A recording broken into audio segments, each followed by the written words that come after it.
সভানেত্রী আছেন অগ্নিমিত্রা পল আমার সাথে রয়েছেন এবং আজকে আমরা বুঝতেই পারছেন মহিলা মোর্চার সভানেত্রী আছেন, তিনিও মহিলা। এবং আমরা যখন আজকে এখানে এসছি আপনাদের কাছে, অবশ্যই আমরা মহিলাদের ইস্যু নিয়ে আমরা বরাবর প্রতিবাদ করে এসছি এবং আজকে এই প্রেস কনফারেন্স কিন্তু মহিলাদের ইস্যু নিয়েই। এবং লাস্ট 10 বছর ধরে মহিলাদের পর এক মহিলাদের ওপর ধর্ষণ, অত্যাচার এবং কখনো তাদেরকে জ্বালিয়ে দেওয়া, জ্যান্ত জ্বালিয়ে দেওয়া, খুন করে জ্বালিয়ে দেওয়া, খড়ের গাদা থেকে তার বডি পাওয়া, তো এসব প্রত্যেকদিন লেগেই আছে। এবং গত সপ্তাহে আমরা হোমে গিয়েছিলাম, পুরুলিয়া হোম এবং লিলুয়া হোম, দুটোতেই গিয়েছিলাম। পুরুলিয়া হোমের ঘটনা সবাই জানেন এবং সেই নিয়ে আমরা সবাই প্রতিবাদ করেছি এবং সেই আন্দোলন এখনো আমাদের জেলায় জেলায় জুড়ে হচ্ছে। এবং পুরুলিয়াতে দিনের পর দিন কিশোরীদেরকে বহিরাগতরা এসে শারীরিক নির্যাতন চালায় এবং শারীরিক নির্যাতনের দিনের পর দিন চালিয়েছে এবং কোনো কিশোরী নাবালিকা তারা হসপিটালে ভর্তি হয়েছে এবং তারা অসুস্থ হয়ে পড়ে এবং তারা যখন অভিযোগ করে সেই পুরুলিয়া হোম থেকে তাদেরকে আবার অন্য জায়গায় তাদেরকে পাঠিয়ে দেওয়া হয়েছে। আমরা এখনো জানি না সেই দুটি মেয়ে কোথায় আছে। এবং আমরা যাই সুপারের ওখানে এবং আমাদেরকে পুলিশ দিয়ে আটকানো হয় এবং আমাদেরকে বলা হয় বহিরাগত। জ্যোতির্ময় সিং মাহাতো পুরুলিয়ার সাংসদ এবং আমি দুজনে গিয়েছিলাম, কিন্তু মহিলা হিসাবে আমি যাওয়ার কথা বলি যে ভেতরে গিয়ে কথা বলবো, কিন্তু আমাকে সেখানে ঢুকতে দেওয়া হয়নি, আমাদেরকে সেখানে ঢুকতে দেওয়া হয়নি। এবং সেখানে আমরা দেখেছি যে সুপার আছেন তাকে আমরা যাওয়ার 3-4 দিন আগে চেঞ্জ করে দেওয়া হয়েছে। সুপারকে যখন ঘটনাটা জিজ্ঞেস করা হয় তখন তিনি বলেন আমি কিছু জানি না। মানে সারা বাংলার লোক জানে, কিন্তু ঘরের ভেতরে হোমের ভেতরে সুপার কিন্তু এই ঘটনা নিয়ে জানেন না।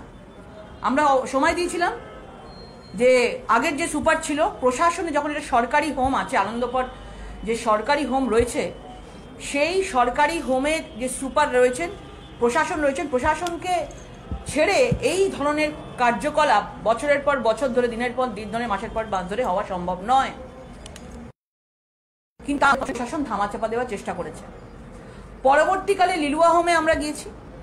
লিলুয়া হোমের ঘটনা তার 2 দিনের মধ্যেই ঘটে এবং সেখানে চুচুড়ার একজন কিশোরী, সে 20 দিন লিলুয়া হোমে ছিল, সে বেরিয়ে টেরিয়ে যায় এবং তাকে লিলুয়া হোমে রাখা হয়, আশ্রয় দেওয়া হয় এবং সেখানে সেপ্টিবিনের মাধ্যমে সে তার খোদাই করে দেওয়া হয়, তার নামটাকে হাতের মধ্যে তাদের নাম খোদাই করে দেওয়া হয়। এবং তারপরে সেটা নিয়ে আমরা সবাই বিক্ষোভ আন্দোলন আমাদের হয়েছে, মহিলা মোর্চা থেকেও সবাই করেছে। এবং আমরা যখন গিয়ে সেখানে পৌঁছই, আমাদেরকে ঢুকতে দেওয়া হবে না, তারপর আমরা দুজন প্রতিনিধিকে আমাদের অ্যালাউ করা হয়, গেছি। কিন্তু আমরা বারবার বলেছিলাম আমরা লিলুয়া হোমে গিয়ে আমরা কথা বলবো মেয়েদের সাথে, আমরা দেখতে চাই। কেননা মহিলা মোর্চা কমিশনে 2014 আমি একজন মেম্বার ছিলাম এবং আমি লিলুয়ায় পরিদর্শনে গেছিলাম। এরকমই কিশোরীদের একটা ঘটনা ঘটেছিল এবং সেখানকার পরিস্থিতি দেখে এসেছিলাম ভয়াবহ, নারকীয় পরিস্থিতি রয়েছে লিলুয়া হোমের ব্যাপারে। সেখানে আমাদের ঢুকতে দেওয়া হয় না। এবং তার পরবর্তীকালে আমরা রাজ্যপালের কাছে গিয়েছি, তার পরবর্তীকালে আমরা অনন্যা চক্রবর্তীর কাছে গিয়েছিলাম, যারা এই চাইল্ড ওয়েলফেয়ার কমিশনে যারা রয়েছেন, মানবাধিকার কমিশনে রয়েছেন, তার কাছে গেছিলাম। এবং তাদের কাছে যখন গেছিলাম তাদেরকে গিয়ে আমরা বারবার করে বলে এসেছিলাম, আমরা চিঠি দিয়েছিলাম যে এই যে হোমগুলোর এরকম অবস্থা, আপনারা এটাকে দেখুন। এবং ওনারা বলেন যে হোমগুলো নাকি খুব ভালো অবস্থায় আছে, ওনারা নাকি নিজেরা গেছেন, দেখেছেন এবং খাওয়া দাওয়া ভালো। আমি বলছি খাওয়া দাওয়ার মান কিন্তু খুব খারাপ। ওখান থেকেই লোকজন বলেছে যে এই নাবালিকাদের, এখান থেকে পর্যন্ত লোকাল লোকজন বলছে যে এই নাবালিকাদের রাতের অন্ধকারেও এখান থেকে অ্যাম্বুলেন্সে করে হোক, এখান থেকে গাড়ি করে হোক, এখানে অন্য জায়গায় নিয়ে যাওয়া হয়। লোকালরা যারা বলেছে, ভেতরের লোক। কিন্তু আমাদের একজনের সাথে কথা বলতে দেওয়া হয়নি এবং আমাদেরকে বলা হয় আপনাকে যদি যেখানে যেতে হয় তো আপনাকে এখানকার যিনি মন্ত্রী আছেন নারী শিশু কল্যাণ, তার কাছ থেকে পারমিশন নিতে হবে। এবং আমরা যেখানে মহিলাদের পাশে দাঁড়িয়েছি, সেখানে মহিলাদের ওপর যখন অত্যাচার হচ্ছে আমরা গেছি এবং আমরা বলেছি এখানে কোনো রাজনীতি আমরা চাই না এবং আমরা চাইছি যে নিউট্রালভাবে যে হোমেরগুলোর মধ্যে এগুলো হচ্ছে সেগুলোর কিন্তু নিউট্রালভাবে আপনারা বিচার করুন এবং রাজনীতির ঊর্ধ্বে উঠে এই হোমগুলোর অবস্থাকে ফেরান এবং বাচ্চাগুলো যে নাবালিকাগুলো আছে তাদেরকে ঠিক করুন। তারপরে তারা তো কোনো রকমভাবে কোনো উচ্চবাচ্য তারা কোনো রকমভাবে আমাদের কোনো কথার রিয়াকশন দেয়নি। আমরা 3 দিনের মধ্যে লিলুয়া হোমের সুপারকে টাইম দিয়েছিলাম, কিন্তু এর মধ্যে একটা ঘটনা ঘটে। গতকাল একটা প্রতিবেদন একটা নিউজ পেপারে বেরোয় যে সেখানে কলকাতা হাইকোর্টের প্রধান বিচারপতি একজন বিচারপতি উনি ওখানে হঠাৎ সারপ্রাইজ ভিজিটে যান এবং গিয়ে দেখেন ওখানে সাংঘাতিক অবস্থা, নারকীয় অবস্থা, যে ওখানে যারা নাবালিকারা রয়েছে মানে 46 জন নাবালিকা একটা ঘরের মধ্যে আছে এবং তাদের মানে পুষ্টির যদি আপনি বলেন পুষ্টির যেরকম হয় মানে পুষ্টিহীনতায় ভুগছে এবং কারুর ঘা হয়েছে, কারুর মানে গায়ের মধ্যে ডিজিজ হয়েছে এবং তারা এতই রোগে জর্জরিত যে তারা উঠে বসার সক্ষম পর্যন্ত না। এবং উনি সেখানে গিয়ে দেখেন খাবারের মান, নিজে ঘুগনিও দিয়েছিল, ঘুগনিও নিয়ে খেতে দেখেছে খাবারের মান ঠিক নেই। সারপ্রাইজ ভিজিটে গেছিলেন, কাউকে কিছু বলা হয়নি। এবং ওখানকার মেয়েদের এমনই অবস্থা যে নিজেদেরকে ঢাকবার জন্য সেই কাপড়টুকুও তাদের কাছে নেই। তারা স্যান্ডো গেঞ্জি দিয়ে এমনি কাপড় দিয়ে তারা নিজেদের শরীরকে ঢাকছে। কিন্তু আমরা জানি প্রত্যেকটা হোমে বছরে 5টা করে সেই নাবালিকাদেরকে জামার সেট পাঠানো হয়, 2টো করে ঘুমোবার জন্য সেট পাঠানো হয়। তো এই সেট যে জামা কাপড় পাঠানো হয় সেই জামা কাপড় তো যায়নি, তাহলে জামা কাপড়ের টাকাটা কোথায় গেল? কেন্দ্রীয় সরকার যে হোমগুলোকে পরিচালনার জন্য, হোমগুলো যাতে সঠিক ভালো থাকে সেখানে কেন্দ্রীয় সরকার টাকা পাঠাচ্ছে। দেখছি একের পরে হোমের মধ্যে এরকম একটা ভয়াবহ পরিস্থিতি। এবং কারুর যখন কোনো পেটে ব্যথা হয়েছে তখন একজন এসে বলছে আজকে নাকি ওর গ্যাস হয়েছে বলে পেটে ব্যথা করছে। সে হয়তো বলতে চেষ্টা করেছিল। কোনো একটা মহিলা তার 2টো বাচ্চাকে নিয়ে বেগুনসরাই স্টেশন থেকে সে হোমের মধ্যে তাকে নিয়ে আসা হয়েছে। তাকে বলেছে তোমাদের খাওয়া দাওয়া হবে, কোনো কিছু হবে না। তার বলছে সব দাঁত পড়ে গেছে, ডাক্তার নেই, কোনো কিচ্ছু নেই। এবং দিনের পর দিন বছরের পর বছর ধরে হোমের মধ্যে এরা রয়েছে। তো হোমগুলোর পরিস্থিতি এরকম কি করে হয়? আজকে মুখ্যমন্ত্রী মমতা ব্যানার্জি একজন মহিলা মুখ্যমন্ত্রী হওয়া সত্ত্বেও উনি চারিদিকে রাজনীতি করছেন, চারিদিকে কৃষি নিয়ে আন্দোলন করছেন, চারিদিকে সিএ নিয়ে আন্দোলন করছেন, চারিদিকে বড় বড় সবকিছু হাতরাস নিয়ে আন্দোলন করছেন। কিন্তু তারই পর্দার আড়ালে, তারই পর্দার অন্তরালে যে একটা অন্ধকার, একটা বিষণ্ণতা, একটা মহিলাদের একটা বিভীষিকা যে একটা চিত্র রয়েছে সেটা উনি মানুষকে দেখাচ্ছেন না। হাতরাস নিয়ে উনি কথা বলেন, উত্তরপ্রদেশের হাতরাস নিয়ে কথা বললে উত্তরপ্রদেশের অভিভাবক উত্তরপ্রদেশে আছেন। মমতা ব্যানার্জি মহিলা মুখ্যমন্ত্রী হয়েছেন পশ্চিমবাংলার ভোটে, উত্তরপ্রদেশের ভোটে নয় বা বিহারের ভোটে নয়। তো সেখানে এখন উনি পশ্চিমবাংলা থেকে পশ্চিমবাংলার মানুষের ভোটে মুখ্যমন্ত্রী হয়েছে, সেখানে মহিলারাও আছে, মহিলাদের ভোটও আছে। 2011-তে যখন মহিলা মুখ্যমন্ত্রী উনি হয়েছিলেন তখন মহিলারা প্রথম স্বপ্ন দেখেছিল যে মহিলা মুখ্যমন্ত্রী আছে, বাম অত্যাচার হয়েছে, মহিলা মুখ্যমন্ত্রী হলে আমরা অন্তত ভালোভাবে থাকবো। 2012 থেকে একের পর এক ঘটনা, পার্কস্ট্রিট কাণ্ড আপনারা সবাই জানেন। সেই নির্যাতিতা মারা গেছেন সুজেন, এবং সেটাকে ছোট্ট ঘটনা বলা হয়েছিল। তারপরে কামদুনি কাকদ্বীপ জানেন যে তারা বিচার গেছিল বলে তাদেরকে মাওবাদী আখ্যা দেওয়া হয়েছিল। এবং বিভিন্ন ধরনের ঘটনা ঘটে গেছে। রিসেন্টলি তো পুলিয়া হোম আপনারা জানেন। আজকেও দেবরাতে একজন আদিবাসী মহিলা, তাকে মেয়েকে ধর্ষণ করে খুন করা হয়েছে। কিছুক্ষণ বাদেই অগ্নিমিত্রা পল উনি ওখানে যাবেন এবং একের পর এক আদিবাসী মহিলাদের ধর্ষণ হচ্ছে। আজকে জানেন যে বসিরহাটে যে মারা গেছে সন্ধ্যা মণ্ডল, তাকে রেপ করে জামা কাপড় নেই ওরকম অবস্থাতে তাকে খড়ের গাদাতে কখন যে ফেলে দিয়েছে কেউ টের পায়নি। 2 দিন বাদে তার মৃতদেহ পাওয়া গেছে। তো এইগুলো কার আমলে হচ্ছে? এগুলো কোথায় হচ্ছে? এগুলো কি চাঁদে হচ্ছে না মঙ্গল গ্রহে হচ্ছে?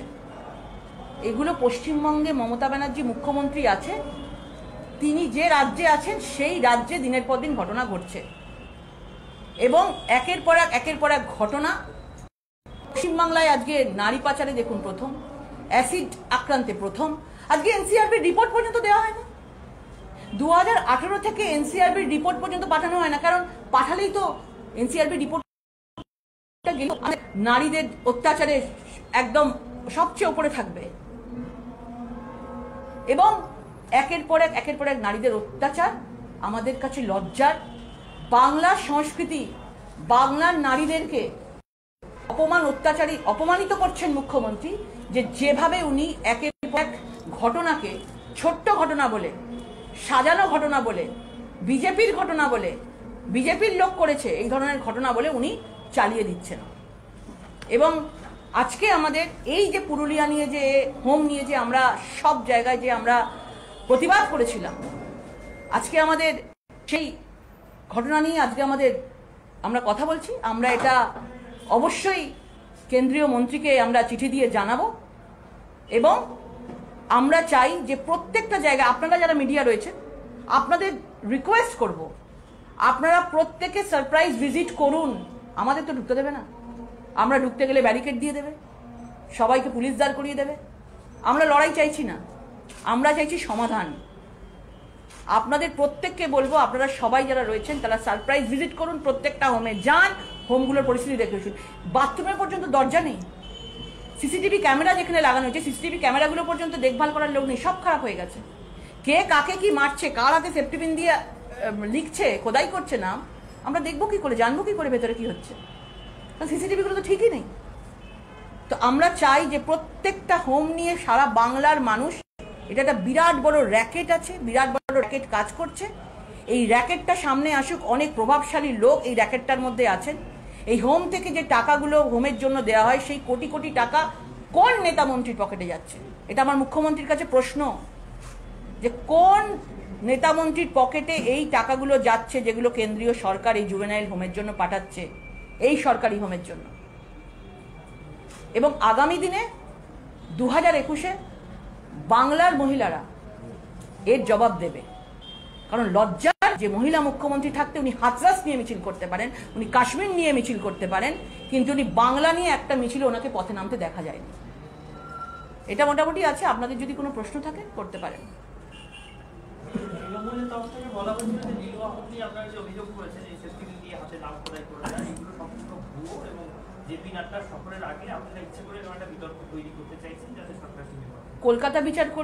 কলকাতা হাইকোর্টের বিচারপতি তো আর বিজেপির নয় বা তৃণমূলের নয়, তিনি তো সারপ্রাইজ ভিজিট করেছিলেন। কালকে একটা আমার বড় প্রতিবেদন দেখেছি, ভয়াবহ প্রতিবেদন। আমি তো আপনাদেরকে খুব অল্প বললাম, অনেকটা বড়, অনেক কিছু ছিল, ভয়াবহ। মানে আমরা যেটা ভাবছিলাম, যেটা আমি 2014-তেও একবার ভিজিট করেছিলাম, তার থেকেও খারাপ পরিস্থিতি হয়ে গেছে।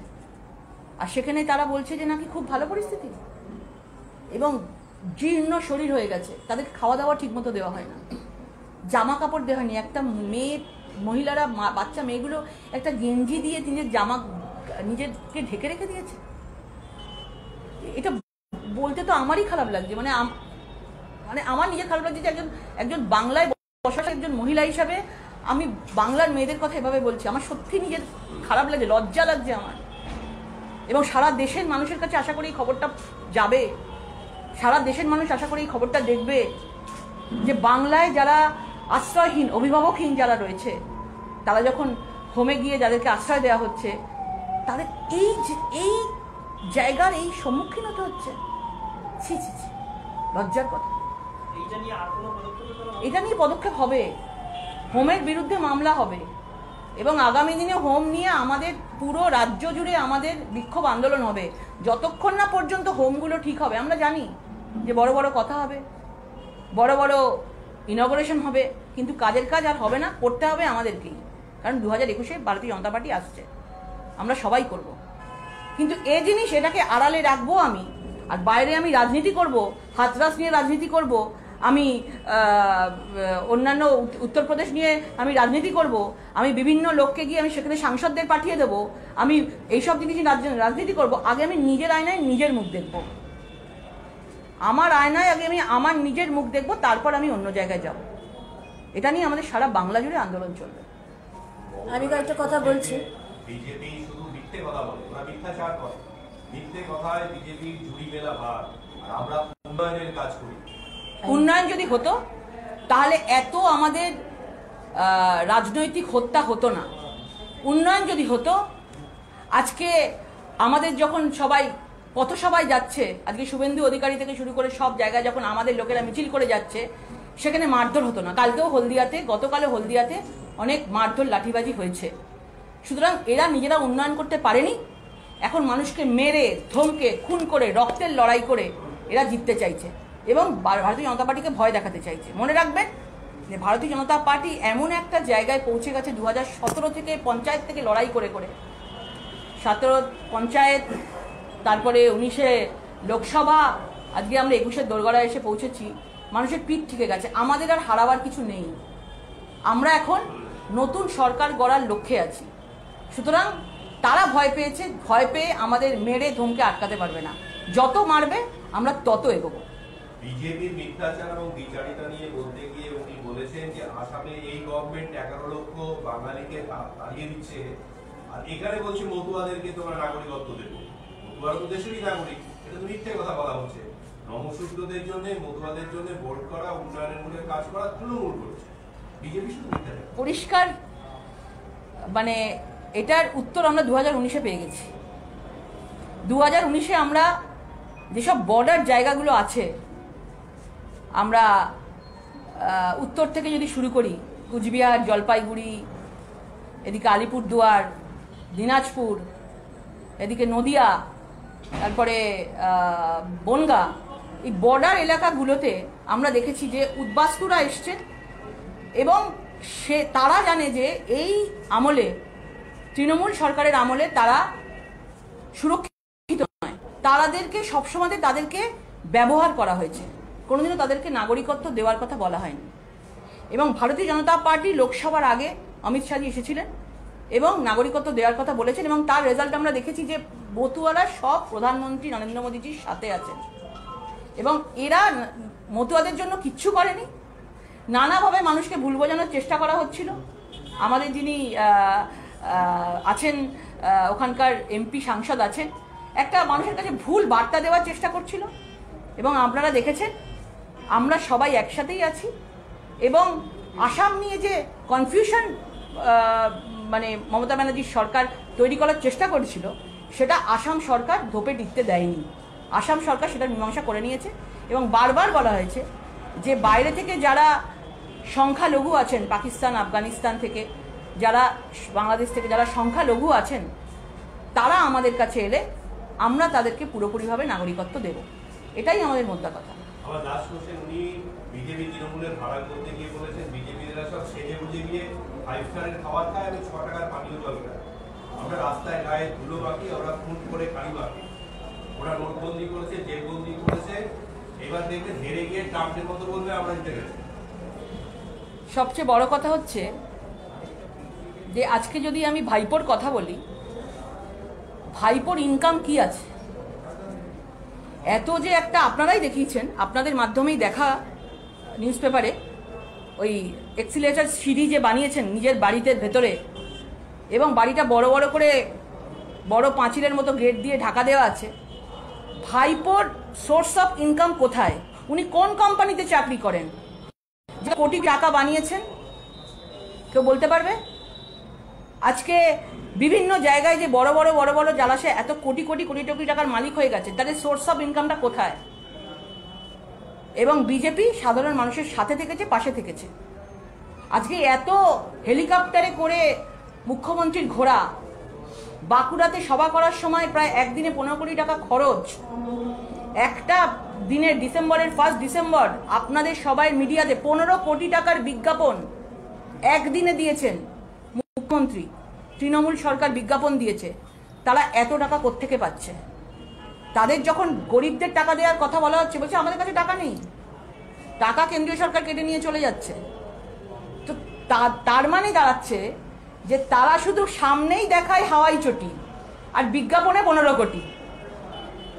ভাইপো সামনে দেখায় আমরা গরিবদের দেখছি, আর বাড়িতে ঘোরালো পেঁচালো সিঁড়ি, বাড়িতে ঝাললণ্ঠন আপনাদের এখান থেকে দেখছি। একটা কেউ যদি মিডিয়ারা যান আপনাদের সারপ্রাইজ ভিজিট ভাইপোর বাড়িতে গিয়ে করা উচিত, যে এত টাকা পেলো কোত্থেকে, এত রাজপ্রাসাদ কি করে বানালো? সামনে রেখেছে কালীঘাটের বাড়িটাকে আর পেছনে হচ্ছে রাজপ্রাসাদ। সামনে কালীঘাটের টালির চালের কালীঘাটের বাড়ি আর পেছনের বড় বড় রাজপ্রাসাদ ঝাললন্টন ঝুলছে, মানুষ এটা বুঝতে পারে না? কালীঘাটের পুরো সবকটা বাড়ি আজকে ওই একই নামে হয়ে গেছে, পিসি ভাইপোর নামে একই অ্যাড্রেস হয়ে গেছে, সবার কাছ থেকে জোর করে করে বাড়ি দখল করে নেওয়া হয়েছে, কেউ জানে না। আমরা তো সেগুলো সবাইকে জানাই, মানুষ আসলটা জেনে গেছে, লুকোতে আর পারবে না। এমন একটা রাজ্য দেখান যারা বিনা পয়সায় চাল দেয়, বিনা পয়সায় স্বাস্থ্য পরিষেবা দেয়, যদি দেখাতে পারে তাহলে নাকে খড় দিয়ে চলে যাবে। মানে উনি কথা বলেছেন যে বিনা পয়সায় আমরা স্বাস্থ্য পরিষেবা, রাজনীতিও ছিল। উনি আজকে বলেছেন যে একটা এমন রাজ্য দেখান যারা বিনা পয়সায় চাল দেয়, বিনা পয়সায় স্বাস্থ্য পরিষেবা। আমার রাজ্যে আমি বিনা পয়সায় চাল এবং স্বাস্থ্য পরিষেবা দিই। চাল কেন্দ্রীয় সরকার দেয়। আজকে চালের দাম যদি 31 টাকা কত পয়সা হয়, এটা আমার মনে পড়ছে না, তার মধ্যে 27 টাকা কত পয়সা কেন্দ্র দেয়, 2 টাকা রাজ্য দেয়, বাকি যেটা থাকে সেটা দিয়ে পুরোপুরি বিনা পয়সায় যেটা দেয়া হচ্ছে তার বেশিরভাগটা কেন্দ্র দেয়। এই যে করোনার সময় যে 5 কেজি চাল এসছে আর 1 কেজি ডাল এসছে, সেটা তো কেন্দ্রীয় সরকার বিনা পয়সায় দিয়েছে, আর তিনি নিজে বলছেন আমি বিনা পয়সায় দিচ্ছি সেটা। আজকে ভ্যাকসিন যখন কেন্দ্রীয় সরকার দিচ্ছে তখন বলছে আমি ভ্যাকসিন ফ্রিতে দিচ্ছি। কালকে একটা চিঠি দেখলাম যে আমরা খুব গর্বের সঙ্গে জানাচ্ছি আমরা রাজ্য সরকার আপনাদের সবাইকে বিনামূল্যে ভ্যাকসিন দেবে। মনে হচ্ছিল ভ্যাকসিন কালীঘাটে তৈরি হচ্ছে, ভ্যাকসিন মনে হচ্ছে কালীঘাট থেকে সরাসরি সব জায়গায় সাপ্লাই হচ্ছে। ভ্যাকসিন তো সায়েন্টিস্টরা বানিয়েছে, এটা তো আমাদের বিষয় না, শাসন করা প্রশাসন আমাদের বিষয়। উনি ভ্যাকসিন নিয়েও রাজনীতি করছেন। মানে সেই সময় চাল চোর ছিল, করোনার সময় চাল চোর ছিল, এখন ভ্যাকসিন চোরও হয়ে যাচ্ছে। নতুন হয়তো নাম দেবেন, ভ্যাকসিন শ্রী নাম দেবেন। তো এগুলো মানুষ বুঝে গেছে, মানুষ জেনে গেছে কেন্দ্রীয় সরকার চাল দেয় এবং সেটা সারা রাজ্যে, সেটা সব জায়গায় যায়, কিন্তু এই রাজ্য বিশেষ করে বাংলা সেটা আমরা বিনা পয়সায় চাল দিই বলে চালাচ্ছে। এটা পরম্পরা চলছে ওনার, যে জিনিসই আসে উনি তার নিজের নাম দিয়ে সেটাকে চালান। এবং আপনারা দেখতে পাবেন চারিদিকে ভ্যাকসিন নিয়ে কত রকমের পাবলিসিটি চলছে, যে আমরা আসছি ভ্যাকসিন নিয়ে ফ্রিতে, আপনারা আমাদের ভোট দেবেন। ভ্যাকসিন কালীঘাট থেকে আসছে না, ভ্যাকসিন কেন্দ্রীয় সরকার অনুমোদন দিয়েছেন 16ই জানুয়ারি থেকে ভ্যাকসিন আসছে, সেদিন থেকে ভ্যাকসিন সব জায়গায় জায়গায় পৌঁছবে। আমি কয়েকটা কথা বলছি ওই লিলুয়া হোম নিয়ে, তোমার পারমিশন নিয়ে। আমরা মহিলা মোর্চার তরফ থেকে সেদিনকে অ্যাডিশনাল ডিস্ট্রিক্ট ম্যাজিস্ট্রেটের অফিসে গেছিলাম, একটি ডেপুটেশন দিতে লিলুয়া হোমে যা যা হচ্ছে সেটা নিয়ে। এর আগে আপনি জানেন যে West Bengal commission for protection of child রাইটসের চেয়ারপারসন অনন্যা চক্রবর্তী সেই দিনে লিলুয়া হোমে গিয়ে বলেছিলেন যে 3টি মেয়ের নাম, যেটা মেয়ের হাতে, এই মেয়েটির হাতে লেখা হয়েছিল, ওই 3টি মেয়ে নাকি এক্সিস্ট করে না।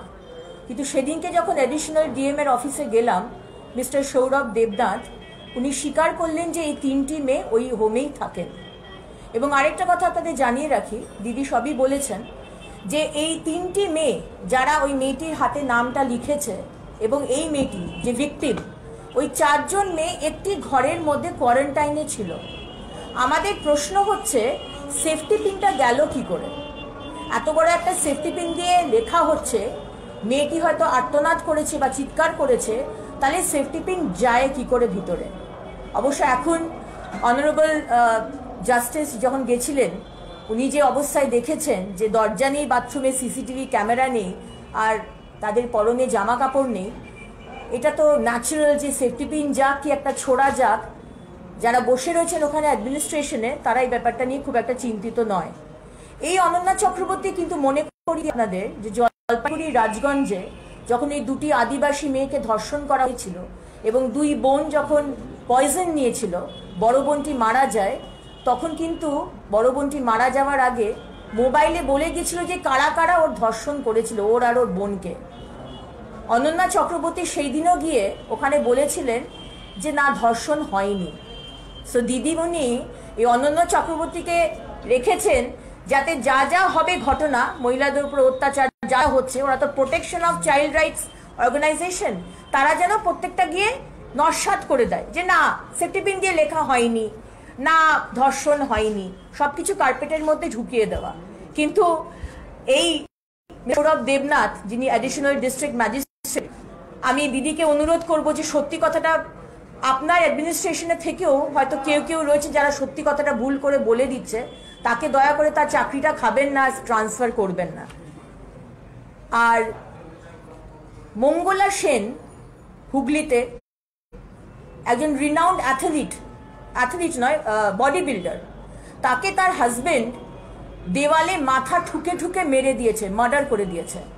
আমি এই কথাটা বলছি, কথাটা সাবজুডিস ম্যাটার, আমার এটা বলা উচিত নয়, কিন্তু কথাটা বলছি কারণ ওই দুটি ছোট ছোট মেয়ে মঙ্গলা সেনের, একজনের বয়স 6 বছর, একজনের বয়স 9 বছর, তাদের বাড়িতে আমি গেছিলাম, মহিলা মোর্চা গেছিল, এবং সেই মেয়েরা বলেছে যে বাবা মাকে মাথা ঠুকে ঠুকে মেরে দিয়েছে। পুলিশ কিন্তু এই দুটো বাচ্চার কিন্তু কোনো ভার্সন নেয়নি, রেকর্ড করেনি। আমার কাছে দিদিমণির প্রশ্ন যে আপনি তো এত বড় বড় কমিশন করছেন, কমিটি করছেন, হাতরাস চলে যাচ্ছেন, আপনার রাজ্যে যে মহিলা ন্যাশনাল রেপিউট, যেদিনকে মার্ডার হয়েছে তার পরের দিন তার থাইল্যান্ড এবং তারপরের দিন আমেরিকা যাওয়ার কথা টুর্নামেন্টের জন্য, যে একজন ন্যাশনাল রেপিউটেড বডি বিল্ডার, তার মৃত্যুর মার্ডারের তদন্তের জন্য আপনি এখনো কোনো কমিশন বসালেন না কেন? কোনো তদন্ত কমিটি এখনো বসলো না কেন? আজকে দেবরাতে আমি যাচ্ছি, দিদি বললেন যে দেবরাতে আপনি জানেন যে পরশু দিনকে আমাদের একটি বিজেপি সাপোর্টার, তিনি আমাদের যখন গৃহ সম্পর্ক অভিযান চলছিল দেবরাতে, উনি জল খাইয়েছিলেন আমাদের কর্মীদের, প্রবাবলি হয়তো সেই জন্য তাকে মৃত্যুবরণ করতে হলো। আজকে তাকে নৃশংসভাবে গণধর্ষণ করে তাকে খুন করা হয়েছে। 7 দিন আগে আপনি জানেন, দিদি যার কথা বললেন, বসিরহাটে হিঙ্গলগঞ্জে যেখানে সন্ধ্যা দেবীকে নৃশংসভাবে মারা হয়েছে, আপনাদেরকে জানিয়ে রাখি, যেদিনকে আমরা গেছিলাম মহিলা মোর্চা ওনার বাড়িতে, যেদিনকে আমাদের বডি পাওয়ার কথা ছিল, আমরা পুলিশের ওখানে ধর্ণা দিয়েছিলাম। আজকে বডি যখন নিয়ে আসা হচ্ছে, তার একজন খুবই দ্রুত তার ভাই ওই মাঝ রাস্তায় বাঁকড়া বলে একটি জায়গায় তৃণমূল দুষ্কৃতীরা আমাদের যারা কার্যকর্তা, যারা বডি এবং সন্ধ্যা দেবীর ভাই, তাদেরকে প্রচন্ড মারে, এবং আমি একটি মালা আনতে দিয়েছিলাম যে আমি ওই সন্ধ্যা দেবীর বডিতে মালাটা দেব, সেই মালা নিয়ে নেওয়া হয়, মোটরসাইকেল ছিনিয়ে নেওয়া হয়, শেষে আমাদের রাত্রির 12টার সময় পুলিশ এসকর্ট করে আমাদেরকে কলকাতা পৌঁছায়, মানে ওই হাসনাবাদ ওই জায়গাটাকে আমাদের আগে দুর্গাপুরে সেম ঘটনা হয়েছে, মহিলাকে ধর্ষণ করা হয়েছে, মাঠের মধ্যে ধর্ষণ করে ফেলে দেওয়া হয়েছে। এই কিছুক্ষণ আগে জানতে পারলাম বীরভূমের রামপুরহাটে সেখানেও একটি আদিবাসী মেয়েকে গণধর্ষণ করা হয়েছে। এবং আরেকটা জিনিস, মানে ধর্ষণ করার সঙ্গে সঙ্গে আমাদের মহিলা কর্মীদের ওপর অত্যাচার করা। আজকে রায়গঞ্জে তারা খুব শান্তিপূর্ণভাবে গৃহ সম্পর্ক অভিযান করছে, সেখানে মহিলাদের ওপর অত্যাচার করছে, গায়ে হাত দিচ্ছে, মোলেস্টেশন করছে। রায়গঞ্জের ঘটনা কদিন আগে, এবং 2 দিন আগেকার ঘটনা বলছি, সেম বীরভূমে, ওখানে আবার গৃহ সম্পর্ক অভিযান করছিল আমাদের মহিলা মোর্চার মেয়েরা, তাদের গায়ে হাত দিয়ে তাদের সোনার গয়না ছিনিয়ে নিয়েছে, মানে নেত্রী চুরি করছে, তাদের মানে নিচের যে ছাপোষা যেসব মেয়ে তারাও চুরি করছে। সুতরাং এটাই বলার যে দিদি মোটামুটি এই হোম এবং পশ্চিমবঙ্গকে, মানে দিদিমণি হিটলার দিদিমণি, এবং পশ্চিমবঙ্গের অবস্থা উনি কনসেন্ট্রেশন ক্যাম্পের থেকে কিছু খারাপ নয়, এবং হোমগুলোকে উনি একটি কনসেন্ট্রেশন ক্যাম্পে পরিণত করেছেন, সেটা আমরা কিন্তু হতে দেব না, এটাই বলে। আপনি এসছেন অফিসে? হ্যাঁ, ঠিক আছে। মুখ্যমন্ত্রী আজকে বলেছেন যে কেন্দ্রীয় সরকারের যে আয়ুষ্মান প্রকল্প, সেই আয়ুষ্মান প্রকল্পের 60% দিতে হয় সরকারকে, 40% দিতে হয় রোগীকে। স্বাস্থ্যসাথীর পুরো টাকাটাই দেয় সরকার, কোনটা ভালো? দেখুন, স্বাস্থ্যসাথী প্রকল্প যেটা করা হয়েছে, যেটা আমরা রাস্তায় রাস্তায় দেখছি, বিশাল লাইন, আমার খারাপ লাগে দেখলে, মায়া হয় দেখলে, যে কত ভুল বোঝানো হচ্ছে। যে স্বাস্থ্যসাথী কার্ডটার মধ্যে একটা পরিবারকে একটা কার্ড দেওয়া হচ্ছে, এবং সেই কার্ডের যখন তারা কোনো রোগ নিয়ে যাচ্ছে, সেখানে ডাক্তারের ফিস তার মধ্যে নেই, এমার্জেন্সিতে ভর্তি হতে পারবে না, তারপরে ওখানে মাত্র 1000 টাকা মতন আছে। কোনো বেসরকারি নার্সিংহোম হসপিটাল পর্যন্ত বলে দিয়েছে যে আমাদের এখানে এই চিকিৎসা হয় না, আপনারা চলে যান। রাস্তা করেছে, তারপরে সে হয়তো মারাই গেছে, এবং অনেক অভিযোগ আপনাদের মিডিয়ার মাধ্যমে আমরা দেখেছি। তো স্বাস্থ্যসাথী প্রকল্পটা হচ্ছে একটা ভাঁওতাবাজি প্রকল্প, এটার অপর নাম হচ্ছে মানুষকে ভাঁওতা দেওয়া। স্বাস্থ্য নিয়ে মানুষকে ভাঁওতাবাজির প্রকল্প তৈরি করেছে, এবং সবচেয়ে বড় কথা, ঝুলি থেকে বেড়াল বেরিয়ে পড়ার মতন অবস্থা এখানে যিনি আছেন, আমার মনে হয় সচিব আলাপন বন্দ্যোপাধ্যায়, উনি একটা কোন কথাতে উনি বলেছেন যে সরকারি এই হাসপাতালগুলোকে রিকোয়েস্ট করা হয়েছে আপনারা এই কয়েকটা মাস ফেরাবেন না। মানে 2-3টে মাস আপনারা চিকিৎসাটা করে দিন, 2-3টে মাস পর তো আমার সরকার এসে যাবে, তারপরে সবাইকে সরিয়ে দেওয়া হবে, তারপর আমরা রাখবো না। মানে পরিষ্কার বোঝা যাচ্ছে যে 2-3 মাসে টাপ্পি দেওয়ার জন্য, ভাঁওতাবাজি দেওয়ার জন্য, এই 2-3 মাসের জন্য স্বাস্থ্যসাথী প্রকল্পটাকে ওরাকে সামনে রেখে দিয়েছে। এই প্রকল্প পুরো ভাঁওতাবাজি। এবং আয়ুষ্মান ভারত 5 লাখ টাকা করে প্রত্যেকের জন্য করা হচ্ছে, একটা পরিবারের নয়, প্রত্যেকের জন্য করা হচ্ছে। এবং আজকে আমার যদি এখানে কিছু হয়, আমি যদি সেখানে হায়দ্রাবাদ, তো আমি ওই আয়ুষ্মান ভারত নিয়ে কিন্তু হায়দ্রাবাদের কার্ড নিয়ে আমি হায়দ্রাবাদে চিকিৎসা করাতে পারবো। তো মানুষ কোনটা নেবে? মানুষ প্রত্যেকের জন্য একটা করে আয়ুষ্মান ভারত 5 লাখ টাকা করে নেবে, একটা পরিবারের জন্য একটা স্বাস্থ্যসাথী কার্ড করে ভাঁওতাবাজির প্রকল্প কেউ নেবে না। এবং মমতা ব্যানার্জির প্রত্যেকটা ভাঁওতাবাজি, সেটা আমরা দেখেছি, কন্যাশ্রী দেখেছি, কি যুবশ্রী দেখেছি, কি রূপশ্রী দেখেছি, কি কত শ্রী দেখে এসেছি, সব ভাঁওতাবাজি। এটাও একটা নতুন ভাঁওতাবাজি। এটা মানুষ আরো কিছুদিন পর, কারণ জানেন যে যত স্বাস্থ্যসাথী প্রকল্পে যা প্রত্যেকটা মানুষ যদি আজকে 1 লক্ষ টাকা করে নিয়েও যদি 10% মানুষ, আমাদের তো 10 কোটি মানুষ আছে, তো সেখানে 10% মানুষও যদি গিয়ে 1 লক্ষ টাকা দিয়ে চিকিৎসা করাতে যায়, তো সেখানে আমাদের অত বাজেটই রাখেনি এই মমতা ব্যানার্জি সরকার স্বাস্থ্য খাতে। তো পুরোটা তো মানে ভাঁওতাবাজি, পুরো ধাপ্পাবাজি। আর এই সরকারের তো এটাই সবচেয়ে বড় চরিত্র হয়ে গেছে।